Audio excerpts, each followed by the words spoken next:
Hello students, welcome to GRD classes. तो आज के इस लेक्चर में हम स्टार्ट करेंगे वर्क एनर्जी पावर का एक important topic, elastic collision and inelastic collision. तो स्टार्ट करते हैं। इलास्टिक कोलिजन क्या होता है? तो इलास्टिक कोलिजन के अंदर momentum and kinetic energy conserved रहती है, but in the case of inelastic collision momentum तो कंजर्व्ड रहेगा, काइनेटिक एनर्जी कंजर्व्ड नहीं रहती। ठीक है। अच्छा, इन the case of elastic collision हम देखते हैं कि जिस टाइम दो सब एटॉमिक पार्टिकल्स लाइक प्रोटॉन और यू कैन से इलेक्ट्रॉन्स, इनके बीच में अगर कोलिजन होता है, ठीक है, तो बहुत स्मॉल पार्टिकल्स हैं, टाइनी पार्टिकल्स हैं, इनके बीच में अगर कोलिजन होगा, गैस के मॉलिक्यूल्स में कोलिजन होगा, ऐसी कोलिजन में मोमेंटम और काइनेटिक एनर्जी बोथ कंजर्व्ड रहेगी। लेट अस सपोज आप अपने घर पर हैं और आपको थोड़ी देर बाद रोड की साइड से दो गाड़ियों के टक्कर की आवाज़ आती है, कोलिजन होने की आवाज़ आती है। तो आप उसी टाइम अपनी बालकनी में जाते हैं और देखते हैं कि कहाँ से क्या हुआ है, क्या मतलब कहीं कोई ना कोई एक्सीडेंट हुआ है। तो आप क्या देखते हैं कि दो गाड़ियों के बीच में जिस टाइम टक्कर हो जाती है या दो ट्रक के बीच में टक्कर होती है, ऐसी कोलिजन में हीट एनर्जी, साउंड एनर्जी का लॉस होता है। तो जब यहाँ पर loss in terms of heat and sound हो रहा है, तो ऐसी कोलिजन को इनइलास्टिक कोलिजन कहा जाएगा। तो स्टार्ट करते हैं, दैट इज इलास्टिक कोलिजन और inelastic collision. In the case of elastic collision kinetic energy, momentum दोनों कंजर्व्ड है, टोटल एनर्जी कंजर्व्ड रहती है। फोर्सेज जो इन्वॉल्व होती है during collision are conservative. Conservative forces वो होती हैं जो पाथ पे डिपेंड नहीं करती, that is independent on path, और इनका वर्क डन जीरो होता है। इसके एग्जाम्पल है collision between subatomic particles, collision between glass balls. ऐसे ही काइनेटिक एनर्जी कंजर्व नहीं होती in the case of inelastic collision. Momentum conserve रहता है, टोटल एनर्जी कंजर्व रहती है, but all the forces involve are non conservative है। Non conservative forces वो होती हैं जो पाथ पे डिपेंड करती हैं, जैसे viscous force, friction force, water drag, ये सारी कैसी हैं? ये नॉन कंजर्वेटिव फोर्सेज हैं। A part of the mechanical energy is converted into heat, sound and light energy. Collision between two vehicles, collision between ball and a floor, ये examples होते हैं in elastic collision के। तो अब हमारे पास the next topic is elastic collision in 1D और you can say 1 dimensional में elastic collision को हमें प्रूव करना है कि टकराने के बाद जो फाइनल वेलोसिटीज होती हैं V1, V2 और उसका क्या एक्सप्रेशन है। एग्जामिनेशन पॉइंट ऑफ व्यू से बहुत इंपॉर्टेंट टॉपिक है। तो स्टार्ट करते हैं हम। हमारे पास सबसे पहले दो बॉडीज़ हैं, एक का मास बच्चों m1 है, इसकी इनिशियल स्पीड u1 है, एक अनदर बॉडी है जिसका मास m2 है, इसकी स्पीड u2 है। ये बिफोर कोलिजन का सीन है, बिफोर कोलिजन। तो टकराने से पहले ये इस तरीके से चल रही हैं और u1 जो है वो ग्रेटर देन u2 है। क्यों? अगर ये u1 ग्रेटर नहीं होगा इससे तो ये टकराएंगे नहीं, है ना। अच्छा, अब ये वाला सीन है कि जब दोनों बॉडीज़ के बीच में कोलिजन हो जाती है तो इसका मास m1 है, इसका मास m2 है। ये सीन हो गया बच्चों ड्यूरिंग कोलिजन का।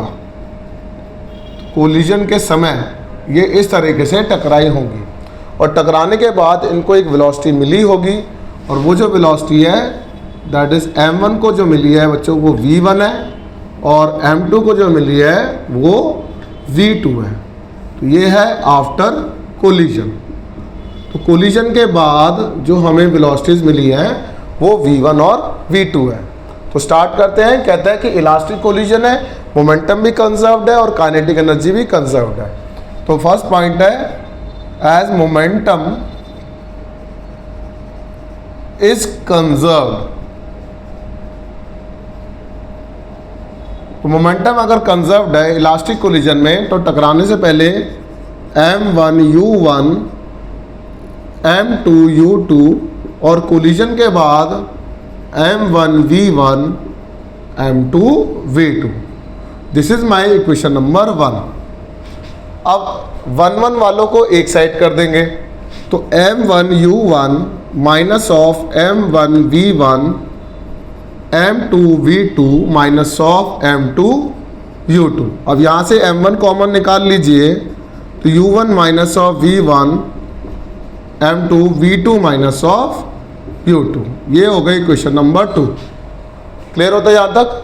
अब काइनेटिक एनर्जी भी कंजर्व्ड है, तो अब इसके बाद कहता है also kinetic energy is conserved. अगर काइनेटिक एनर्जी कंजर्व्ड है तो हाफ m1 u1 का स्क्वायर हाफ m1 u2 का स्क्वायर टकराने के बाद हाफ m1 v1 का स्क्वायर हाफ m2 v2 का स्क्वायर। m1 वाले हाफ कॉमन निकाल लो और m1 को एक साइड कर देंगे, तो u1 square minus of v1 का स्क्वायर, इसको दूसरी साइड ले जाओ, हाफ m2 कॉमन निकाल लो, v2 square minus of u2 square. Half से हाफ कैंसिल आउट हो जाएगा। अब ये हो गई क्वेश्चन नंबर 3। और डिवाइड कर दो इक्वेशन 3 को इक्वेशन नंबर 2 से, सो दैट m2 भी कैंसिल आउट हो जाए और जो टर्म यहाँ से फॉर्मूले के अकॉर्डिंग बनेगी वो भी कैंसिल आउट हो जाएगी। तो कहता है कि on dividing equation number 3 by 2 we have m1, ये होगा a square minus B square, that is a plus B a minus of v upon m1 u1 minus of v1। Similarly v2 plus u2 v2 minus of u2 upon m2 v2 minus of u2। यहाँ से ये वाला part cancel out हो जाएगा और हमारे पास जो equation बनेगी u1 plus v1 v2 plus u2। अब u वाले एक साइड कर दो, v वाले एक साइड कर देते हैं, तो u1 minus u2 v2 minus of v1, इसको बोला जाता है वेलोसिटी ऑफ अप्रोच और इसको बोला जाता है वेलोसिटी ऑफ सेपरेशन। कभी कभी यहीं तक निकालने आता है, बट मोस्टली हमें v1 v2 की वैल्यूज़ फाइंड आउट करनी है, क्योंकि मतलब आनी चाहिए किस तरीके से होंगी, क्योंकि न्यूमेरिकल का पार्ट भी इससे पूछा जाता है। तो अगर मैं इस इक्वेशन को इक्वेशन नंबर 4 पुट कर दूं, तो अब मैं यहाँ पर फाइंड आउट कर सकता हूँ v1 और v2 की वैल्यू। तो यूजिंग इक्वेशन नंबर 4, तो मैंने v1 को एक साइड ही रखा, इस u1 को उठा के दूसरी साइड ले जा रहा हूँ, v2 plus u2 minus of u1।